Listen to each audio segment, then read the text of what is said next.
The Count and the Wedding Guest. One evening when Andy Donovan went to dinner at his 2nd Avenue boarding house, Mrs. Scott introduced him to a new boarder, a young lady, Miss Conway. Miss Conway was small and unobtrusive. She wore a plain, snuffy brown dress and bestowed her interest, which seemed languid, upon her plate. She lifted her diffident eyelids and shot one perspicuous, judicial glance at Mr. Donovan, politely murmured his name, and returned to her mutton. Mr. Donovan bowed with the grace and beaming smile that were rapidly winning for him social, business, and political advancement, and erased the snuffy brown one from the tablets of his consideration. 2 weeks later, Andy was sitting on the front steps enjoying his cigar. There was a soft rustle behind and above him, and Andy turned his head. And had his head turned. Just coming out of the door was Miss Conway. She wore a night black dress of crupide. Oh, this thin black goods. Her hat was black, and from it drooped and fluttered an ebony veil, filmy as a spider's web. She stood on the top step and drew on black silk gloves.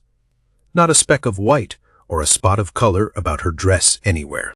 Her rich golden hair was drawn, with scarcely a ripple, into a shining, smooth knot low on her neck.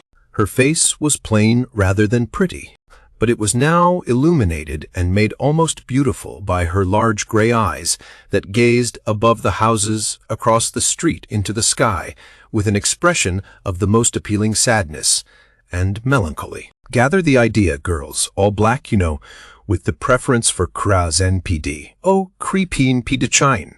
That's it. All black, and that sad, faraway look. And the hair shining under the black veil. You have to be a blonde, of course, and try to look as if, although your young life had been blighted, just as it was about to give a hop skip and a jump over the threshold of life. A walk in the park might do you good, and be sure to happen out the door at the right moment. And, oh, it'll fetch him, every time.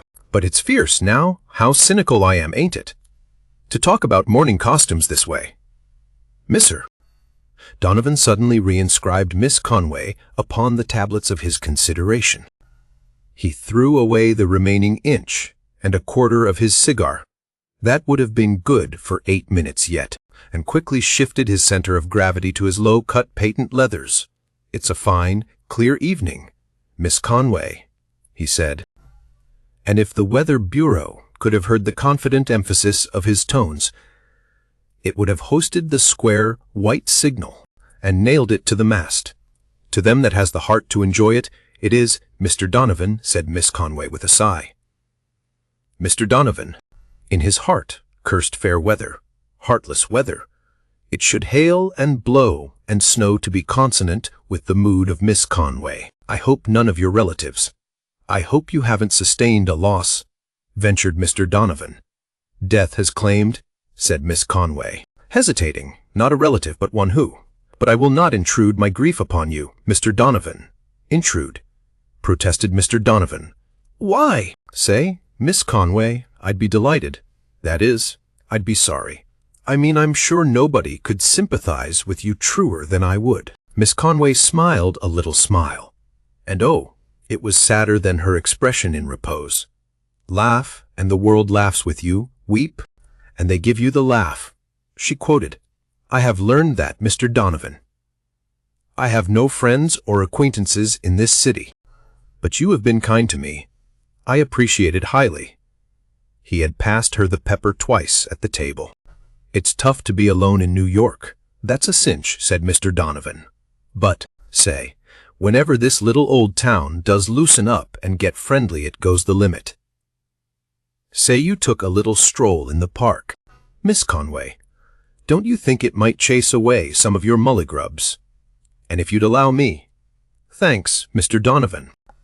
I'd be pleased to accept of your escort, if you think the company of one whose heart is filled with gloom could be anyways agreeable to you. Through the open gates of the iron-railed, old, downtown park, where the elect once took the air, they strolled and found a quiet bench. There is this difference between the grief of youth and that of old age. Youth's burden is lightened by as much of it as another shares. Old age may give and give, but the sorrow remains the same. He was my fiancé, confided Miss Conway at the end of an hour. We were going to be married next spring. I don't want you to think that I am stringing you, Mr. Donovan. But he was a real count. He had an estate and a castle in Italy.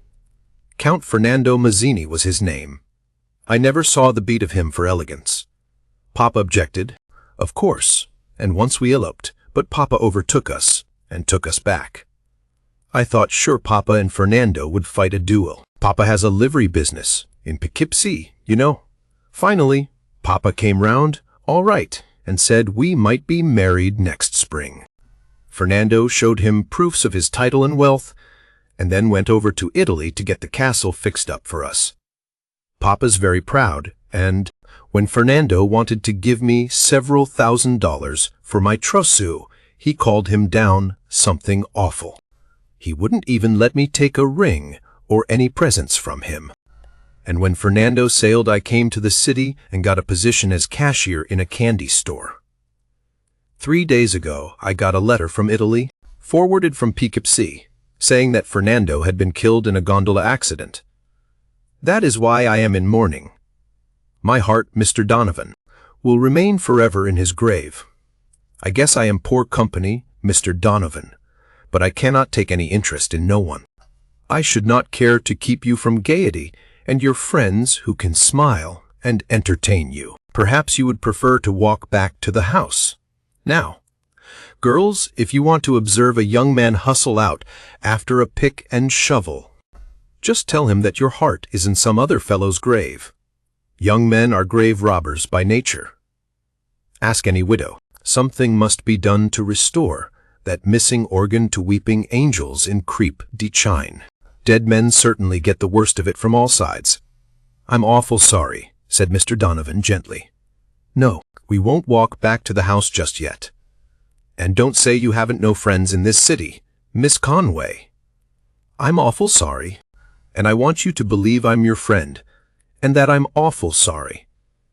I've got his picture here in my locket, said Miss Conway, after wiping her eyes with her handkerchief. I never showed it to anybody, but I will to you, Mr. Donovan, because I believe you to be a true friend. Mr. Donovan gazed long and with much interest at the photograph in the locket that Miss Conway opened for him. The face of Count Mazzini was one to command interest. It was a smooth, intelligent, bright, almost a handsome face. The face of a strong, cheerful man who might well be a leader among his fellows. I have a larger one, framed, in my room, said Miss Conway. When we return I will show you that. They are all I have to remind me of Fernando, but he ever will be present in my heart, that's a sure thing. A subtle task confronted Mr.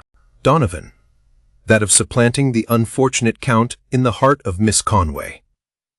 This his admiration for her determined him to do, but the magnitude of the undertaking did not seem to weigh upon his spirits. The sympathetic but cheerful friend was the role he essayed, and he played it so successfully that the next half hour found them conversing pensively across 2 plates of ice cream, though yet there was no diminution of the sadness in Miss Conway's large gray eyes. Before they parted in the hall that evening she ran upstairs and brought down the framed photograph, wrapped lovingly in a white silk scarf. Mr. Donovan surveyed it with inscrutable eyes. He gave me this the night he left for Italy, said Miss Conway. I had the one for the locket made from this. A fine-looking man, said Mr. Donovan heartily. How would it suit you, Miss Conway, to give me the pleasure of your company to Cunny next Sunday afternoon? A month later they announced their engagement to Mrs. Scott and the other boarders. Miss Conway continued to wear black. A week after the announcement the two sat on the same bench in the downtown park, while the fluttering leaves of the trees made a dim kinetoscopic picture of them in the moonlight. But Donovan had worn a look of abstracted gloom all day. He was so silent tonight that Love's lips could not keep back any longer the question that Love's heart propounded. "What's the matter, Andy, you are so solemn and grouchy tonight. Nothing, Maggie. I know better. Can't I tell? You never acted this way before. What is it? It's nothing much, Maggie.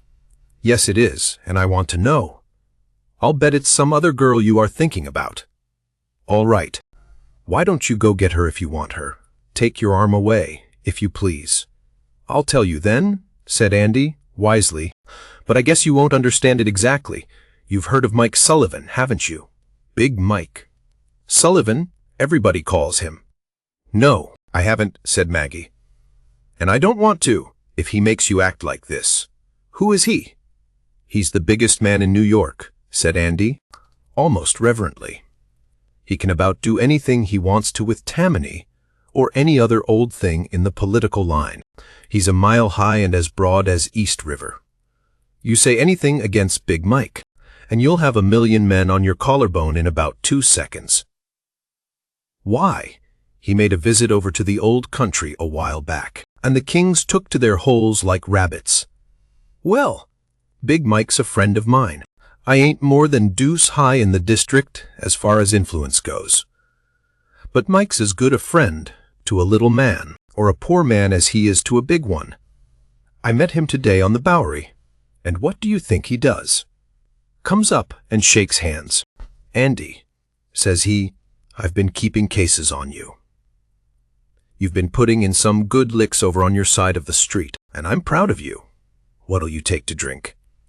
He takes a cigar, and I take a highball. I told him I was going to get married in 2 weeks. Andy, says he, send me an invitation so I'll keep in mind of it, and I'll come to the wedding. That's what Big Mike says to me, and he always does what he says. You don't understand it, Maggie. But I'd have one of my hands cut off to have Big Mike Sullivan at our wedding. It would be the proudest day of my life. When he goes to a man's wedding, there's a guy being married that's made for life. Now, that's why I may be looking sore tonight. Why don't you invite him, then, if he's so much to the mustard? Said Maggie lightly. There's a reason why I can't, said Andy sadly. There's a reason why he mustn't be there. Don't ask me what it is, for I can't tell you. Oh, I don't care, said Maggie. It's something about politics, of course. But it's no reason why you can't smile at me. Maggie, said Andy presently, do you think as much of me as you did of the Count Mazzini?